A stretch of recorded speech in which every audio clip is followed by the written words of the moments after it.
Hello everyone and welcome to another episode of Cut Rate Commander, the series where we take a look at low-price commanders and make budget decks with them. My name is Grazzet, and today we'll be looking at a build featuring the hyper-intelligent cephalopod Marvo Deep Operative. But before we continue, be sure to like, comment, and subscribe if you like this content, and if you really like it, please consider supporting the channel directly through either Buy Me a Coffee or through our Game Nerds affiliate links in the description. Also, be sure to stick around until the end of the video to see which commander we'll be covering next, and which commanders you'll be voting for an upcoming episode. So, with that out of the way, let's start by taking a look at the commander and playstyle.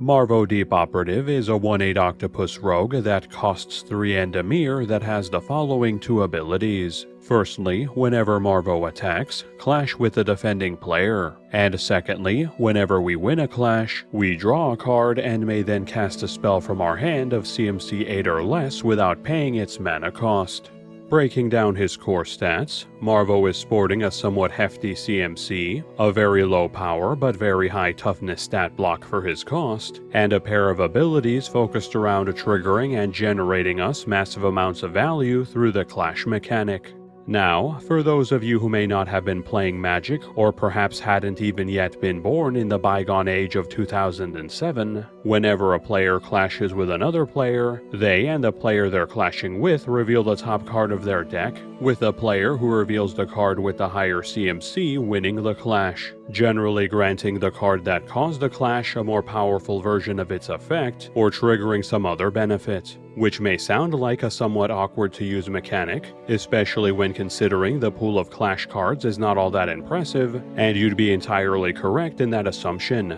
as Mark Rosewater himself has gone on record saying that this mechanic was a design failure, and we have not seen it revisited since 2008. Now, having said all that, and also considering that Marvo's first ability triggers a clash for no benefit, Marvo's second ability is absolutely insane, supercharging our clashes so that, when we win them, we can cast any CMC 8 or less spell from our hand for free. This is not limited in any capacity beyond the CMC of the spell, actually casts the spell in question for any spells that care about being cast versus cheated out, and also ignores timing restrictions, enabling us to drop gigantic spells in the middle of combat as Marvo attacks thanks to his own clash, or even on our opponent's turns via instant speed clash effects. This very powerful ability, however, is dependent on us actually winning our clashes, meaning any build with Marvo at the helm will benefit from having plenty of high CMC spells for us to use to win our clashes, which Marvo can then in turn cheat out for us, as well as ways to manipulate our top deck to ensure we have those spells ready to reveal when we clash to stack the odds in our favor.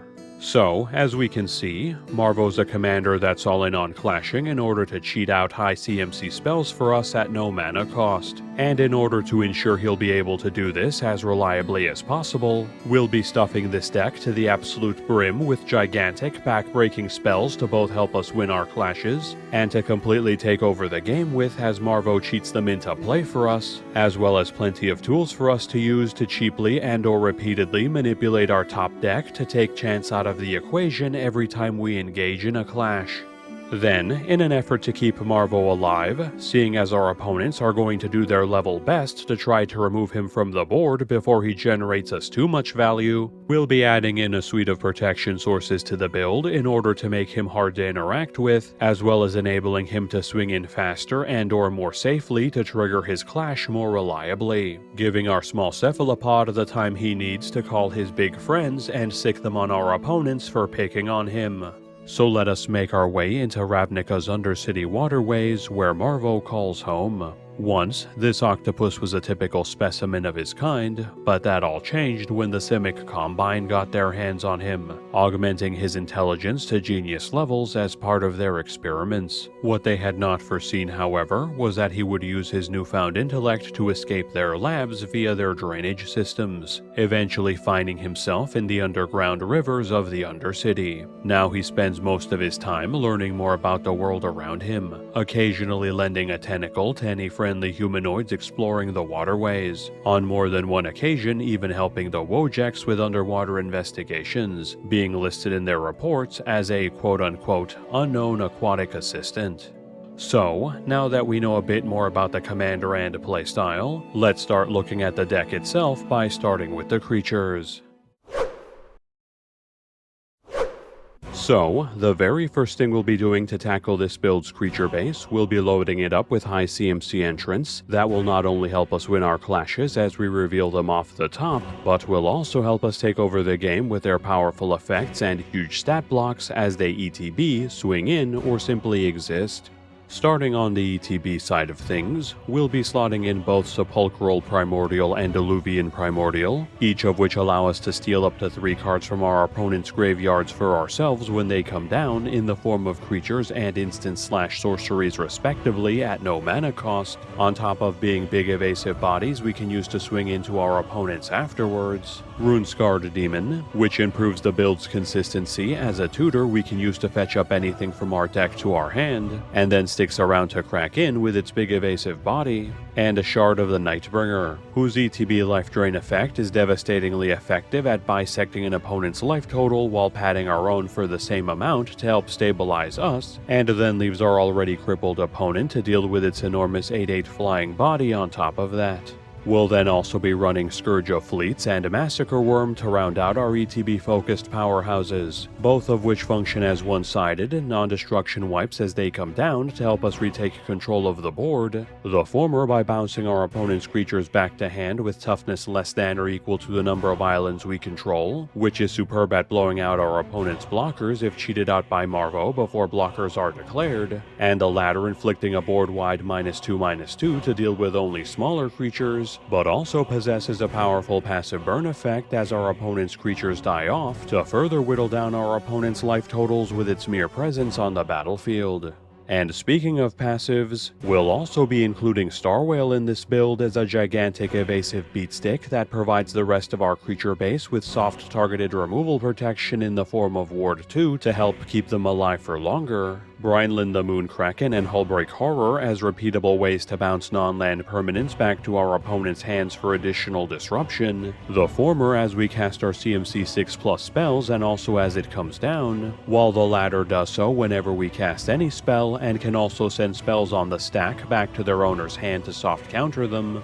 Nezahal Primal Tide as a repeatable source of card advantage that procs off every single non-creature spell our opponents cast, on top of being very hard to remove thanks to its ability to flicker itself so long as we have cards in hand to pitch, and, last but certainly not least, Jingatax's Progress Tyrant as a backbreaking source of disruption that forces our opponents to waste 2 spells if they want to cast any instants, sorceries, and/or artifacts by countering the first one they cast each turn, and that's in addition to letting us double up on the first of those spells we cast each turn to generate us even more value. And lastly, as our high CMC creature entrants with powerful on-attack and on-damage effects, we'll be adding in Shard of the Void Dragon, whose built-in evasion and AoE edict every time it swings in is quite effective at picking apart our opponent's boards, and can occasionally make its already impressive stat block even bigger by loading itself up with counters if our opponents sack artifacts to its or other effects. Rexel the Risen Deep,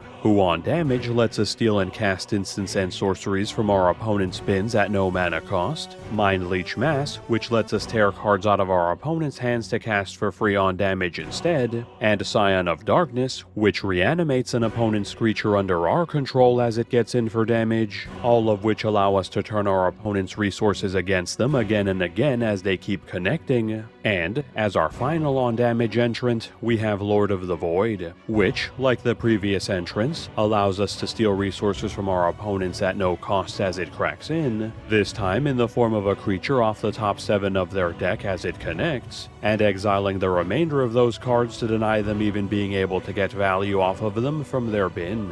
And finally, reaching our last two high CMC entrants for this category, we have Myojin of Cryptic Dreams and Myojin of Grim Betrayal, both of which come into play with indestructible counters since Marvo actually lets us cast them so they can serve as resilient blockers that later let us trade those counters to either copy any permanent spell we cast 3 times to flood the board with even more backbreaking threats in the former's case, or to use as a mini Rise of the Dark Realms in response to a board wipe in the ladders to not only get us our creatures back, but also our opponents as we reanimate them under our control. Now, having covered all the high CMC creatures we'll be running to help Marvo win clashes and for him to cheat out for us, let's switch gears to some entrants we'll be adding that can also take advantage of our spell's massive mana values, such as Keen Duelist, which nets us an extra card on our turn at the cost of letting one of our opponents get an extra card as well, but makes them pay for it by losing life equal to the CMC of the spell we draw and vice versa, easily enabling us to inflict 6 to 8 damage to them while we statistically take considerably less per turn just by existing.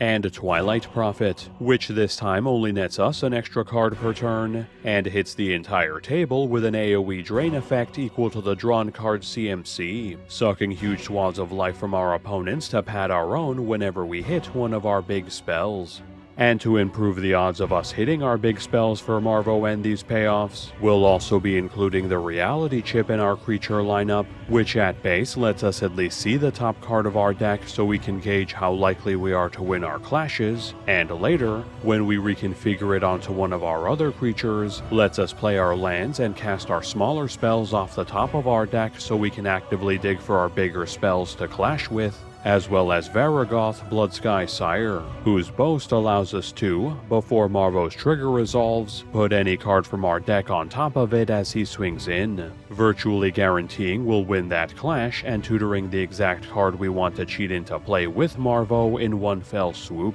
And then, as our final creature entrant, we'll be adding in Ring Skipper to our creature lineup as a repeatable source of on-death clash, which we can get repeated uses out of on both our and our opponent's turns to get more gigantic spells into play for us alongside Marvo. That covers all our creatures, so let's move on to our instants.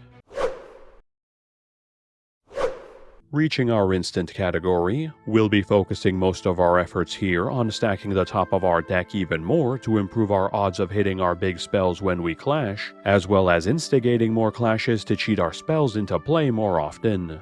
In the former camp, we'll be slotting in Brainstorm, which lets us stack the deck with the top 3 cards from it and our entire hand for only a single mana, along with Telling Time, which lets us manipulate the top 3 cards of our deck by drawing 1, sending 1 to the bottom, and leaving 1 on top instead. Then in the latter camp, we'll be running the counter spells Broken Ambitions and Scattering Stroke, both of which function as serviceable spell disruption with upside by burying the countered spell in its owner's deck, or getting us mana back on our next turn when we win our clash, though we're primarily running them as ways to clash on our opponent's turns to get more triggers off of Marvo, and the bounce spell Whirlpool Whelm, which again, we're mostly running for the clash, but is still a cheap, non-destruction source of creature removal we can use to disrupt our opponent's boards with as needed. And then, as our last instant and only high CMC spell in this category, we have Curtain's Call, which counts as a CMC 6 spell for clashing purposes, but generally only costs us 3 mana to hardcast thanks to Undaunted, making it decent at winning clashes for us and serving as a solid 2-for-1 removal spell as well.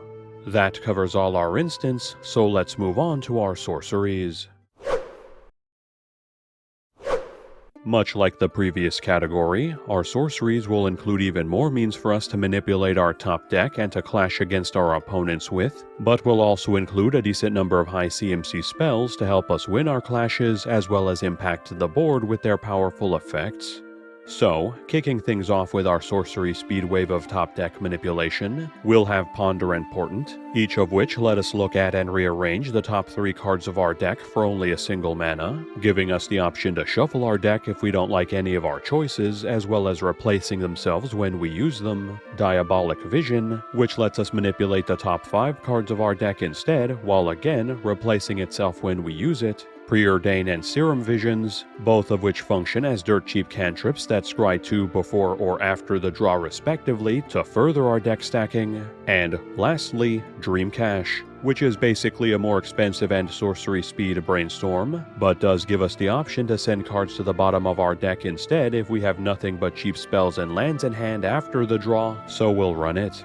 Then proceeding to our new arsenal of clashing sorceries, we'll of course be running Research the Deep and Revive the Fallen, undoubtedly our best clash sources outside of our commander thanks to returning themselves back to our hand if we win their clash, which is made all the easier thanks to all our top deck manipulation, and whose actual effects to draw us a card or return a creature from our bin back to hand are pretty handy in their own right. Hoarder's Greed, which can range from a serviceable draw spell to a fantastic one that can keep drawing us cards and proccing Marvo multiple times if we can keep winning our clashes, and, bringing up the rear, Weed Strangle, which is an expensive removal spell that can occasionally win us clashes if revealed off the top, clashes when we use it to proc Marvo, and pads our life totals if we win our clash, doing just enough to earn itself a spot on our list.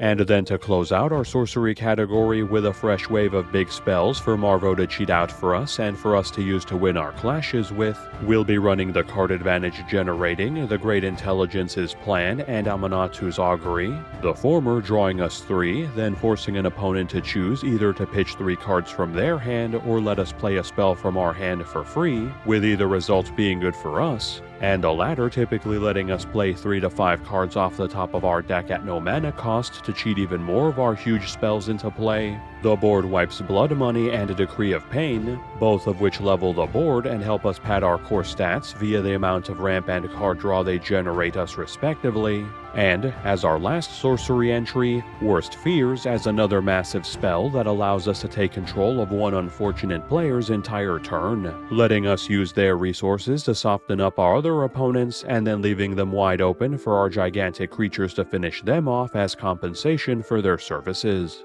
That covers all our sorceries, so let's move on to our enchantments.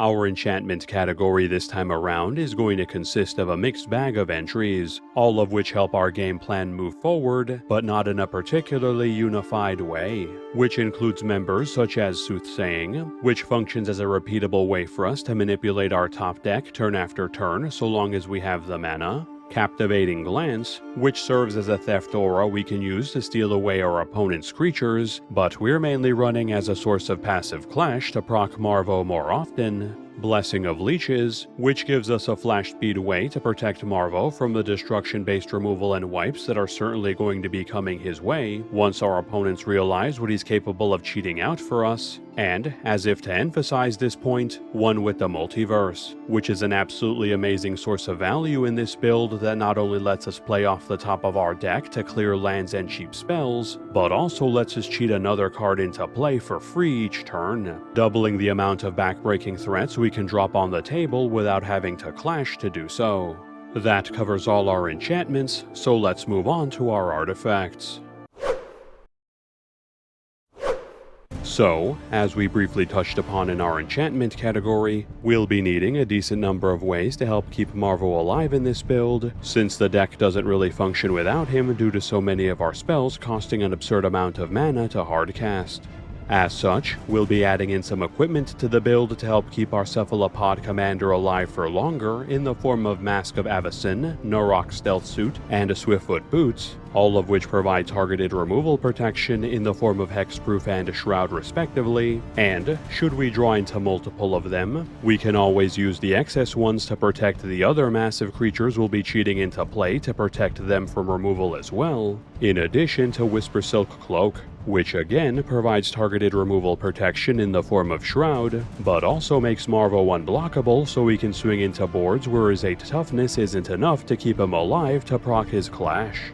Then, in an effort to get Marvo out as fast as possible, as well as to let us more reliably hardcast our massive spells if and when we have to, we'll be adding in a sizable ramp package to the build in the form of the Mana Rocks Soul Ring, Arcane Signet, Dimir Signet, Talisman of Dominance, Felwar Stone, Mind Stone, and Thought Vessel, along with the Land Ramp Source Wayfarer's Bauble. all of which function as cheap mana acceleration and/or fixing to help us consistently cast our spells ahead of curve, as well as the 3-drop mana rocks Worn Power Stone, Laser Screwdriver, and Sonic Screwdriver to speed up our mana base even further, with the first tapping for 2 colorless to help us cast our higher CMC spells even faster, and the latter 2 tapping for any of our colors for extra fixing, while bringing extra utility to the table with the repeatable top deck manipulation and unblockability granting they provide respectively. That covers all our artifacts, and since we won't be running any planeswalkers in this build, let's move straight on to our land base.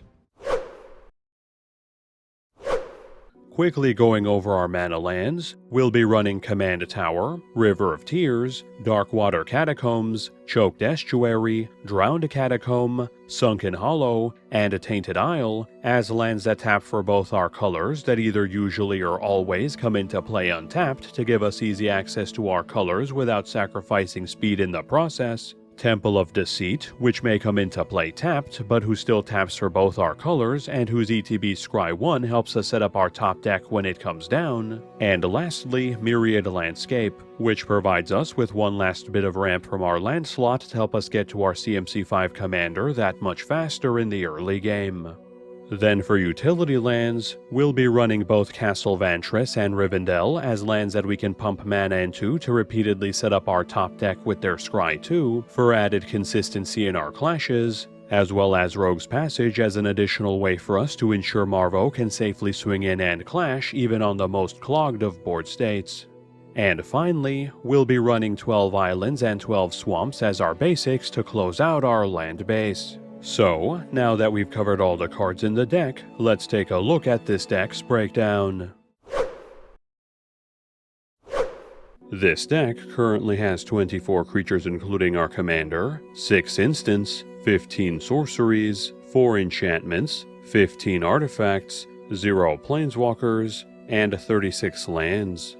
Looking at the stats that matter to our game plan, we have 25 cards of CMC 6 or higher, 17 cards that can manipulate our top deck, 10 sources of clash, and 5 cards that can protect Marvo and our other creatures from targeting or destruction, leaving us with a build with plenty of gigantic spells to help us win our clashes, a solid selection of cards that can stack our top deck to ensure we can reliably win most of our clashes, a decent suite of additional clash sources, a good chunk of which are repeatable, to enable Marvo to cheat even more spells into play for us, and capping off with a handful of ways to keep Marvo alive for as long as possible so he can keep cheating spells into play for us. For general deck stats, we have 13 ramp sources, 10 card draw sources, 12 targeted removal sources, and 3 board wipes, giving us a fairly typical array of core stats. Then looking at our mana curve, we have 9 1-drops, 17 2-drops, 8 3-drops, 3 4-drops, 2 5-drops, 4 6-drops, 10 7-drops, and 11 8-drops. Leaving us with a very strange-looking mana curve, whose latter half is largely irrelevant due to Marvo allowing us to cast it at no mana cost, in which the deck's entire game plan is to get Marvo out as fast as physically possible, suit him up with ways to protect him from removal, and then keep turning him sideways until the wheels come off, clashing with our opponents over and over again while manipulating our top deck in our favor to keep cheating out more and more backbreaking spells until our opponents simply crumble under the relentless onslaught. Currently, this deck is valued at exactly $65, not counting the price of basic lands or shipping. This price was calculated by using the cheapest listed marketplace price on TCG Player at the time of this recording.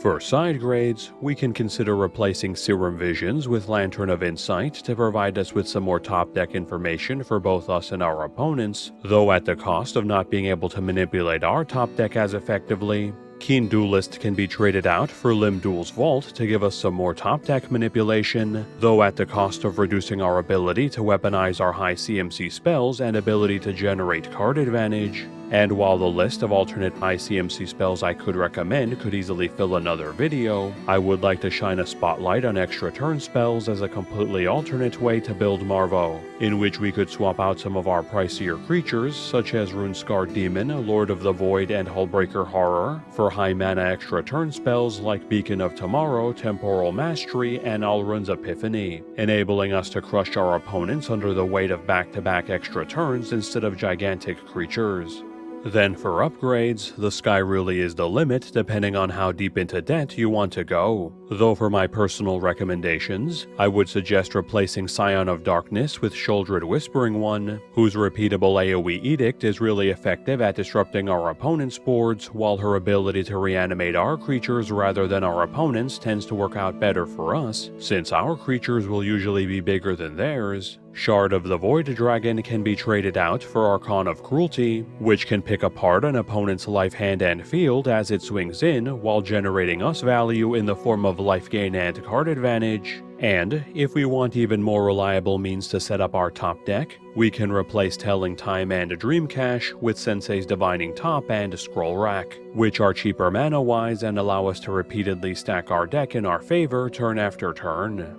But of course, if we want the ultimate way to ensure our top deck is exactly the card we need it to be, while it be damned, we can trade out Portent for the top deck Tutor Vampiric Tutor, and if we want a functional reprint at double the price, Diabolic Vision can be exchanged for Imperial Seal, both of which take the guesswork out of our top deck by placing exactly the card we need on top of it for only a single mana and 2 life. Well, a single mana, 2 life, and a combined $100 out of pocket anyway. Which admittedly makes them seem worse when I say it out loud. Thanks everyone for sticking around until the end of the video. Firstly, before we continue, I'd like to take a moment to thank all of the channel subscribers for having helped the channel reach all the way up to 17.7k subscribers while I was covering the precon upgrades for Murders at Karlov Manor. Sincerely, thank you all for your continued support, as this channel could not keep growing without it. Now, with Marvo having been covered, it's time for us to make our way to Arachno Celebration, helmed by last week's poll winner, Judith Carnage Connoisseur, so look forward to a Spellslinger build featuring her coming soon. Then, moving on to this week's poll, we have a trio of commanders focused around face downs vying for your votes, those being the Gruul Centaur, Yaris Roar of the Old Gods, the Dimir Vampire, Itrada Deadly Fugitive, and the Simic Elf Ooze, Vanifar Evolved Enigma. So please cast your votes in the community tab, link in the description, and let me know in the comments who you voted for and which commanders you want to see me feature from Murders at Karlov Manor in future polls. And lastly, before we close out, be sure to like, comment, and subscribe if you haven't done so already, as this channel can't continue to grow without your support. And if you're feeling particularly generous, feel free to keep me caffeinated via buying me a coffee at the link in the description, or alternatively, use our Game Nerds affiliate link in the description if you're looking to purchase sealed MTG product, accessories, board games, or any of their other wide selection of products at low prices that include free shipping for orders over $75, and a rewards program that builds up store credit over time as you make your purchases. And if any of you would like to support the channel in a different way, feel free to check out the other deck techs floating around my head if you'd like to see the latest builds, or click on the link above for a playlist of all the Cut Rate Commander episodes I've made so far. And with that, have a good one folks, and stay safe.